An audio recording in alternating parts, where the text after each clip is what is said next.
decades now, Leaf fans have been subjected to some serious roller coasters of emotions. To discuss the most recent bill of goods they've been sold, here's Craig Button. Craig, so much to unpack here, so give us your top 3 current Maple Leaf myths. Well, I'll start at number 3. And the myth that William Nylander is not worth $10 million, it's exactly that. He's an elite player. He drives play in every significant area. And for Leafs fans, just know this, he does it in the playoffs when it matters the most. So no worries about William Nylander. If it goes to $10 million, a little bit more than that, that's only $3 million more than he's making now. That has been a bargain. Pay him the $10 million. He's worth it. Number 2, Gino, is that this year's forward group is better than last year's forward group. That is laughable. Last year's forward group was much better. And all you got to do is look at the numbers. All you got to do is look at who scored the goals this year. They are not getting any scoring from deeper down their lineup. And they thought they were stronger deeper down their lineup.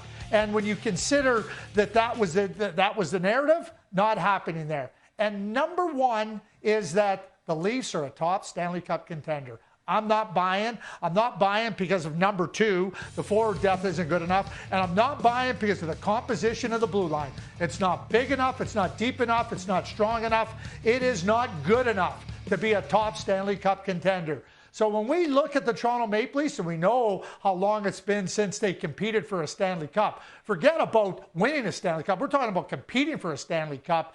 Bottom line is, these are 3 myths that befall the Toronto Maple Leafs at this juncture in time. All right, I want to circle back to your number 2 choice now. If the Leafs forwards aren't better than they were last year, and your public already stated you don't trust their defense, after making the choice to spend the money on Bertuzzi, Domi, Reeves, and Klingberg, is Brad Treliving to blame for this? Well, who signed them? I'm not going to play. It's too early to place blame, but he's responsible. Who signs the players, Gino? I mean, what are you going to do? Say, I didn't sign them? He signed them.